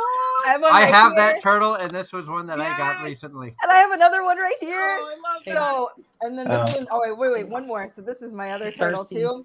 I have a whole turtle collection. And then I woke up one day feeling so pressured, and I was like, wait a second, I'm a turtle, which means slow and steady wins the race. I don't have to produce 15 cosplays. Right. I like her. You know, so I felt that pressure because social media changed the game, ladies. You know it did. And I'm sitting here like, okay, so I'm like, slow down. Oh, thank you. You know, so I mean, to me, it just feels like, I don't know, like I could buy like a lot of costumes, but will I be happy with them? You know, like will like there's like I want to do a lot of armor builds. Like I can't just purchase that. Like, I mean, no one's making a like maybe they are, but it's gonna be like flimsy foam and like leather or whatever. But like I want actual like Warbler or craft foam, you know. And like I just feel like there's just so many like, oh, we can do all these smaller versions, but like why not take the time, make the best version that you can of that character that you really like? Because that's my thing. Like I know not everyone's like that, but like cosplaying is like my way of like being like, this is like my favorite character. Like I don't really buy a lot of figures. I don't really buy a lot of like anything. Like if I really like a character, I'm cosplaying that character. I'm not buying like I have figures like from gifts and stuff, but I'm not personally like buying them because like that money goes towards what I'm passionate about, you know, cosplaying that actual character. So nice. I'm only laughing because I'm thinking about that super huge Ariel collection upstairs. Yeah, right. Is Ariel your favorite princess? Yes. I love Ariel. Oh yeah. She's probably, if any person at any given time asked me to cosplay her, it wouldn't even be a question. It wouldn't even be a question. My goal in life is to cosplay every single version of her that there is in general. And I know Maddie's the same way with 2B. Yep. Oh, word? I love her too. I was gonna say like so how do you guys feel, and I know this might be like a controversial question too, about like we talked about like race specific like cosplays too, because like I'm Native American, right? And you know I've wanted to cosplay as Pocahontas, but then I don't want the pressure of other people asking me if I am Native American, and I'm just like, do you understand what I'm not to like get into heavy topics or anything? No, I think it's really. It's because like, so I'm a party princess, right? So like I do like, you know, all kinds of parties and whatever. Wow. And like Pocahontas is like the one character I just don't touch because like, it's weird because, you know, when you want to cosplay her or like portray her, you immediately think of the Disney version. And it's like, that's the wrong version. But if you want to do the quote unquote historical version, no one's not gonna know who you are. You are. And then it's Exactly. like, Yeah. And even then, it's like you don't even know if that's the right historical version. You know, like you weren't part of that tribe or whatever.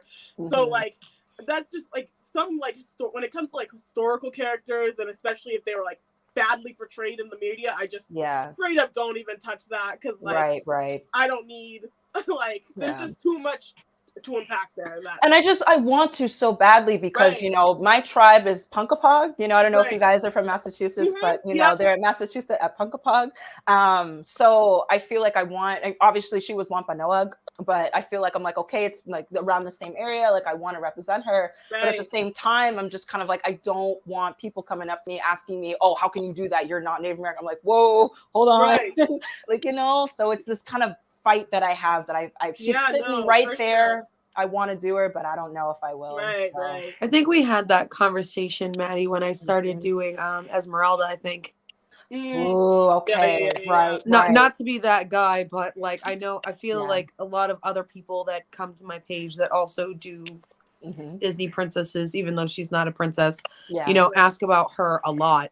Yeah. And I don't know, I don't really get said a lot about my videos with her. They're usually pretty respectful. You know what I mean? Like nothing that's like, you know, too we'll just say 18 plus, you know, or anything like that. I try to be respectful, you know, about the character. And I've never really had anything said to me. I haven't been I have Jasmine, but I haven't gotten to be her yet. But I know that one of the girls that does follow me had come to me to ask me how other people feel about it because she was cosplaying Jasmine in her princess company and people called her out for it.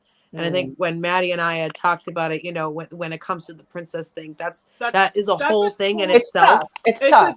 It is. So yeah, like it is. Cosplay and actual work is very different. Yeah. And I see a lot of like cosplayers trying to get into the princess industry. Yeah. And they think it's the exact same thing. It's not because it's a job. You're trying to actually be that character. Like it's not like, oh, I'm being the character. It's like, no, people are paying you that you're actually the character. That's right. So like you cosplaying Esmeralda, that's totally fine because you know you're not actually saying, oh, I'm Esmeralda. You know? It's like, I wouldn't take her and add her to my company as something that I would advertise me doing and making for money. I think when money comes in, there it is. There starts to be questions. I think as long as your cosplay is respectful, you know, it's not brown facing or making fun of anybody or anybody's culture in any way. I think it's definitely safe to do. But there's definitely a lot of like, I don't know, some like whitewashing and things like that that are going on, to be honest, like normal. Yeah. And it is my culture, so I feel like, you know, I should be okay, but I was just like, you know, it's just like honestly in the day of the internet, like even if you are part of that culture, people are gonna be like still asking you about, you know what I mean? Like exactly. And then you're gonna have to be like, oh, here's my freaking ancestry report. And here's my ancestry history report. You know, and you know you do have, you know, I do have a card and everything like that. You know, you get one if you know you go to school. Some, you know, there's tuition benefits to it living in Massachusetts. I can't say that there's not being a part of a tribe. But it's like I don't want to have to prove that I am. That's like weird to me. Like that's weird. That's tiring. Like I've done it. It's tiring. Like like so, it's just not even. I don't know. No, we'll just do Symmetra for now. Right. I'll set up please. and that's the thing. I'm not. No, and then, if you do Symmetra, please. I have mercy. Please. I would do please. Cool. And I am a little bit familiar with some of the Native American tribes in Massachusetts, having been part of the paranormal world. Okay. And one of the groups that I was a part of, the founder did have Native American ancestry. So I was made very aware of the culture and the respect of the land and things of that nature, which did come in handy with paranormal investigations, including involving Pukwudgies and things of that nature. Nice. So good stuff. I see Chowder. My cat Haru did make an appearance. I don't know if you had noticed while you were talking, but she was clawing at me to come up. But I did. I seen her get the lovin's. Oh, Chowder, that's so cute. He is like the most pathetic animal on the face of the planet. His face always just looks like he's like one minor inconvenience away from just bawling his eyes out. But he's a good kitty. I know, you just want attention. I mean, like, I feel like the worst instance I felt, like, with, If we're like, doing cats, here's the other one. Oh, my baby. Oh, okay. Hello. This is Ines. He's so baby. Is that Lord Ines? This is Lord Ines. Lord, everybody bow to Lord Ines. Lord I like Ines, I like bow. how you look back at you and was like, that's right. And this is, and That's as I right. was saying before, this is the floofy floof. This is the floofy tail. Floof, Chowder, no one's talking to you. If literally if he had been a girl, his name would have been Senko. Oh. Cute. Mm-hmm. Gothic girl, were you saying something? Was I? Maybe. Mhm. Yes. Yeah.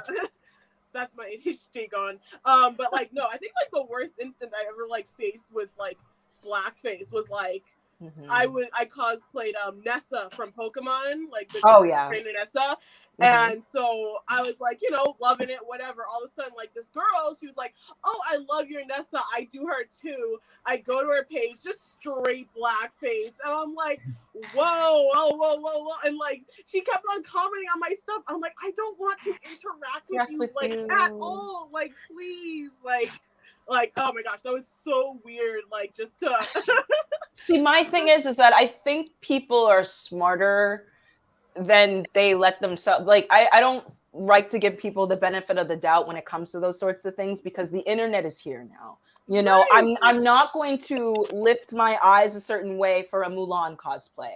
Right. Like, you just kind of know, you know, and I feel like it's just so insensitive. And if Like, you really don't know, then it's just like, okay, don't do it again. I understand like different cultures see it like differently. Yeah. But at the same time, like, why do you have to change your skin color? Like, it just doesn't like connect to me, I guess. Like, yeah, like, you can't just throw on a wig and like be like me. Like, like I can do it easily. Like, I think there's very few characters that I do that have my skin color. And like I'm not changing my way in any way, shape, or form, and I'm totally fine with it. I think I look like half the characters when I you know what I mean? Like, just doesn't correlate to me at all. Yeah. Well, plus in this day and age in anime and video games, you don't see many characters of color that are not anthropomorphic characters and are technically animals of different color. To be honest, that's kind of why I stay away from a lot of those characters. I feel like there's a lot of minorities and people who don't actually see themselves in these characters, you know, regardless. And when characters come out that they can actually identify with, I feel like, I don't know, I just stay away. Like, I can't tell you how many people are like, when are you going to cosplay Mirabelle? And I'm like, I'm not. Okay. Like, and if you ever do you can do that. You know, you're welcome to cosplay whoever you want to cosplay. It's just, you know, the only skin colors that are okay is blue, green, purple, orange, pink, you know, Gamora color, you know, go for it. Yeah, you know, those ones are like, clearly, you know, anybody can do those. Right. But, they're fantasy, but like there is a character, maybe you guys know the anime. I really can't think of it, but there is a character who's legitimately black, like not like completely like actually like black, and I think like their mouth lights up or something like that. And there's a legit anime like that, and there was a long time where somebody had cosplayed them and they were, you know, painted themselves legitimately black, and you know, the clothes and everything, and there was like a huge thing about it on TikTok because this person had done that, and you know, there was an argument going around whether or not that was okay, if that was considered, you know, if that was considered brown facing, or if that was considered part of like hard because colors. Because I don't know the anime, like, because like if you look, I don't know it either. I just happened to like if you see look a bunch at of videos about it. What's it called? Dragon Ball Z. Like, there have been characters that are clearly supposed to be black people, and like if you were to do that character, even though their skin color is actually black, like I would consider that blackface, because but this is like deep space, obviously not like a real thing. Right, like I was black, gonna so say, I think like, it was that, just very like all over the place. You know, I've seen a couple of gonna say the only one that comes to mind that's an actual black character is Panty and Stocking with Garter Belt, and Garter Belt is a black character, big Right. afro. Yeah. Right. And I've seen people who cosplay Mm-hmm. Garter Belt, Yep. and they do a great job at it. I come into I'm one of these people. I come into the cosplay world where if you want to cosplay, I don't care what you look like, skin color, race, religion, whatever. If you love the character enough to cosplay it, do it. You have my admiration for doing that. I agree. Just be respectful. That's really That's really all it is. Just be respectful, and I don't think anyone will really say anything if to you you, have honestly. to think about it, if you have to really think about it, then maybe try to reevaluate. I was gonna say I've seen some really great cosplayers do Dark Link, or let's say the shadow version of Sora from Kingdom Hearts. Yeah, where they're legitimately black, painting their skin as a shadow. I feel like that's a completely different thing. That's different. For me, when you start adding in the red lips and the caricature parts of it, then it's like, okay, we know what you're doing. But other than that, let's get on a lighter topic. My heart can't take it anymore. But I will say that I was really excited when I first put this idea out on the Anime Boston social page to have so many people come out, and that, because black cosplayers are a minority in the cosplay world. You're seeing more black cosplayers come out, more people that are comfortable to do that. And, I love to see that, in all honesty. I was so excited, and I feel bad that Lillith wasn't able to join us, because it was so exciting to have, black cosplayers joining the show, because you guys have just as much love for these characters as anybody else. Mm-hmm. Yeah. You guys should get a whole segment, honestly. Maddie blows me out of the water, No, I feel like representation for all races is important. I work with kids, and one thing that I try to do with the little ones, and I work with a group of girls, is to see themselves as princesses, to see themselves. So if I have a girl who's Asian, I try to find pictures on Pinterest of Asian princesses, or warrior girls, or whatever, or whatever they're dressed up as.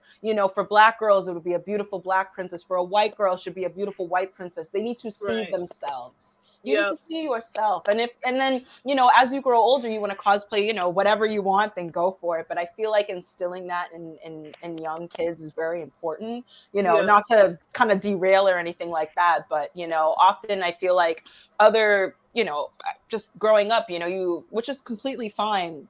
You see just, white princesses, and I felt just like, oh, there's no princess that looks like me, and stuff like that. So, I'm just happy that there's more characters kind of coming out now that, look like everybody else. And it's good. Everybody, and then including white people as well. You need characters that represent as you. Everybody needs those characters. They do. I think they do. So I don't know. The plus size community, honestly. I know there's a lot.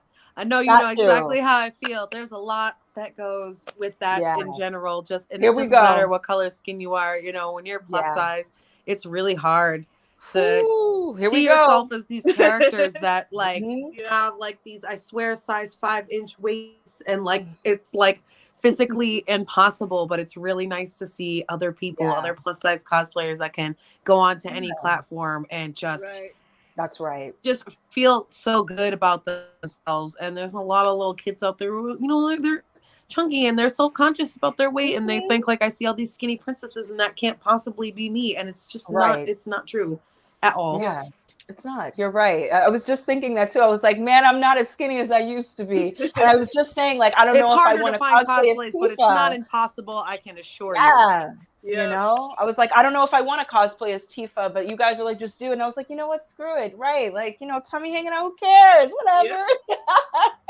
I'm going to do Aerith. So just hit me up, because I'm definitely doing Aerith. Remember, I'm in my 40s and I'm going to be cosplaying Miss Kobayashi. Yeah, exactly. My wife says I have ultimate dad bod. I've got the belly, stuff like that. I don't care. I'm going to have fun. Absolutely. Go, fingers crossed we get press for Anime Boston this year, which would be amazing because then we could cover it as press, not just as attendees as we've done for the past few years. Yep. And really, I hope I get to meet you ladies at Anime Boston. We can Please, chat, hang out. Sure.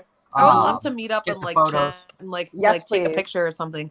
Yeah. Can I say one more thing to the, I know we're going to wrap up soon, but even for the people who do get plastic surgery or who decide to work out and like get abs or whatever, that's good for you too. If you feel like that's something that you want to do, then you shouldn't be shamed to do that either. There's two sides to it. You know, they should feel comfortable in order to make those changes if they desire to. Yeah. And on that note, my wife lost 80 pounds over the last couple of years. Wow. That's awesome. That's and awesome. she's, like I said, she wants to cosplay as Hibiki from How Heavy Are the Dumbbells You Lift, and Hibiki is known for being the chunkier of the characters on that show, even though really she's not all that big. Right. When you look at the measurements and the weight and stuff, she's really not all that big. She's just a little on the, she enjoys her food. Who doesn't? But she's not I think extremely all overweight. of us women, humans in general, we enjoy food for sure. That's right. Yep. So I'm on a diet, but I still eat bacon. I don't care. Judge me. Yeah. I don't really. I'm gonna die anyway. Might as well. Yeah. Eat bacon. That's how I feel. I was like, dessert first. Dessert first. And like, because if the world ends, at least I know I had my dessert. You know? And the way, at least you know you had that the piece way of my cake. wife had lost, the way my wife had lost the weight is she didn't cut anything out. She just cut back. She said, "Okay, this is how many calories I'm allowing myself." If she wanted a Shamrock Shake from McDonald's, she worked that into her day. It might That's mean that literally she has to what eat I've a been little bit doing. more salad. She might have to have more salad than something else because less carbs, less calories that way. Right. But as long as it fit into her day, she would eat whatever she wanted to. Right. And that's the thing. I find like I've never found someone who's like, oh yeah, I just completely cut this out of my life, and that was so like no, I've never found that to work. Like I just It doesn't feel like, work. nope, No, it it doesn't. doesn't. You end up eating more of it later. So you might I as did well it just with soda. Yeah. And it was absolutely terrible. I wouldn't recommend someone just quitting cold turkey soda, especially if they were having it for 10 or so years of their life. I wouldn't just recommend cutting it. But I mean, I think you got to learn where you need to stop yourself with certain things. I used to eat really late at night, or like not eat all day, but then eat like a whole bunch at night. And when I go to cons, I don't eat really like at all. I don't know if other people do this, but like I eat like one good meal a day, and I just make sure I got fluids in me, and that's it. I really like don't eat. I'm not trying to pop pop on out of the purpose. seam. It's just good time. Yeah. And we have about 8 minutes left of the show, and I want to give you ladies each a chance to promote yourself, social media, where people can find you. So let's start with you. We call this our shameless plugging section, and the floor is yours. Were we starting with me or go ahead. Oh, sorry, guys. I thought you said Soul, but I didn't know. All right, guys. Hey, again, if you don't know, my name is Soul Desi. You can find me on Instagram at princess.souldesi. I also do music, so you can also find my music on Spotify. I think the link is in somewhere in the description. So check it out, Soul Desi. It's my soul's destiny, so that's what it means. And yeah, just check me out. Awesome. Frozen, let's have you go up next.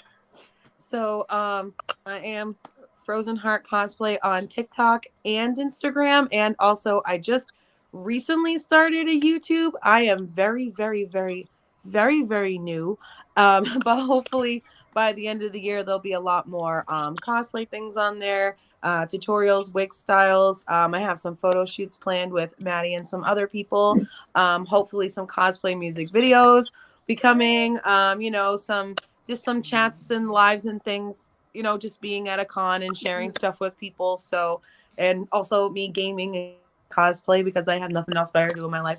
So Frozen_Heart_cosplay. You can please follow me anywhere and message me anytime. I love talking to people. Please come be my friend. And last but not least, So yeah, I'm Gothicy Cosplay on Instagram. I do have a TikTok. It's just Gothicy. I don't post any videos really. I mostly just follow people back and enjoy their content. We're gonna change that. Nice. But yeah, follow me on Instagram. That's usually where I'm most active. Definitely feel to hit me up if you see any of the cosplays that I do and you're like, I want to know how to look like you. Please hit me up. I am always willing to share tutorials. Liz knows that most of my stuff is like I wing it. But I'm more than happy to show you how I wing it and do stuff. Yeah, how you wing it. Yeah, I just wing a lot of my stuff. But it works. It works. It works. Really It works does. so well. It always works out for you. It really does. And we want to remind everybody that next week here on Anime-Zing Radio, we're going to be welcoming Jeff Fulb from Vermont Gatherings. They are a group that puts on a bunch of events in Vermont State, including the Sci-Fi and Fantasy Expo that's going to be going on April 23rd and 24th at the Champlain Valley Exposition Center in Essex, Vermont.